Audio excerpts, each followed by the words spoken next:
Quando eu comecei a faculdade de administração de empresas, eu, por um lado, estava feliz que eu ia seguir minha carreira ali de empreendedor, de administrador, só que, por um lado, eu estava abandonando, deixando de lado, talvez para sempre, meu sonho de competir em alto nível, quem sabe um dia chegar numa Olimpíada, no Mundial.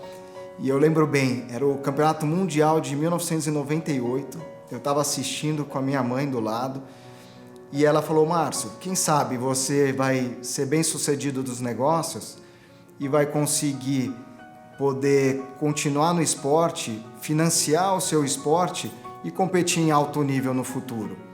Confesso que naquela época eu não acreditei muito, mas eu entrei de cabeça no mundo dos negócios e, resumidamente, 20 anos depois daquela conversa com a minha mãe, naquele campeonato mundial, eu competi no campeonato mundial em Tryon, nos Estados Unidos, em 2018.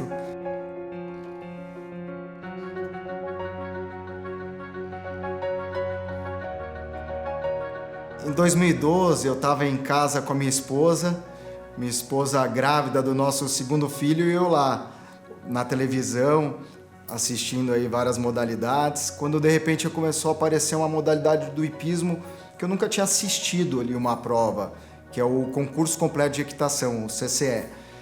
E o CCE ele é considerado perigoso. Tem o cross country, que você salta troncos, cercas, passa por dentro da água.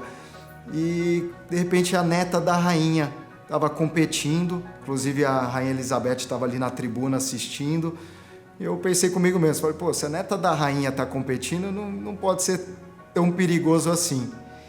E foi naquele dia que eu tive um insight e eu resolvi aplicar em mim mesmo tudo que eu tinha aprendido ali no método do Nuno Cobra, tudo que eu aprendi estudando biografias de vários atletas, várias personalidades. Eu já li dezenas de biografias, livros, palestras, acompanho muito e tento entender o que essas pessoas têm em comum.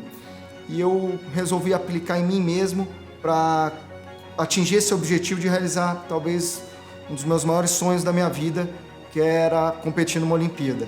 Provavelmente eu era o que menos treinava, perto de outras feras do esporte, né? Um atleta de alto rendimento chega a treinar ali 6, 8 horas por dia.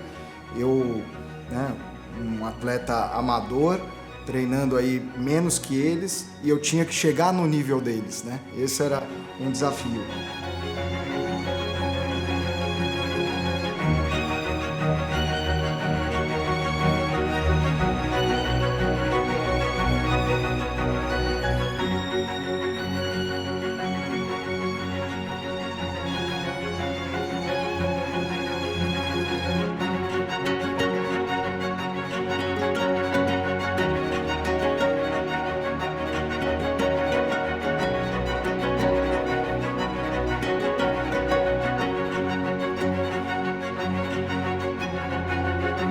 Toda a trajetória para chegar até a Olimpíada realmente foi... Dá para escrever um livro, literalmente, né?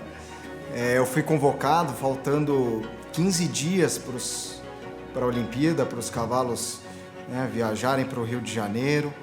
Então foi uma angústia ali até os 45 do segundo tempo.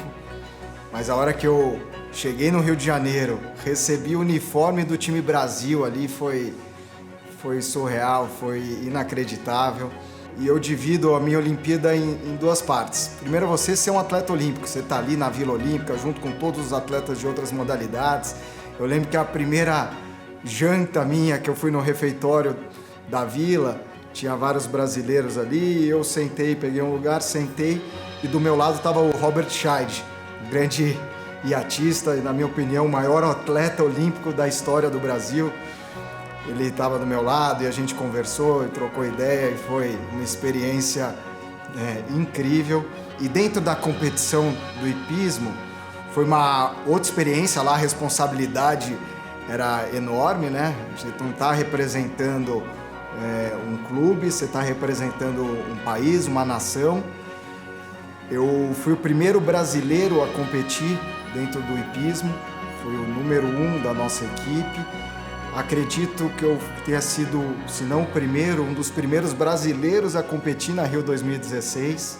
E uma passagem que eu coloco ali na abertura do meu livro, que o hipismo, a primeira modalidade que é o adestramento, exige um silêncio máximo, né, para a concentração do cavalo, do cavaleiro.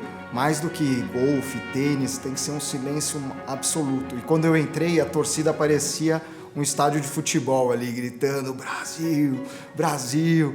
E por sorte que o Ribeirão, meu cavalo, é tranquilo, respirei fundo e a gente fez ali uma grande prova.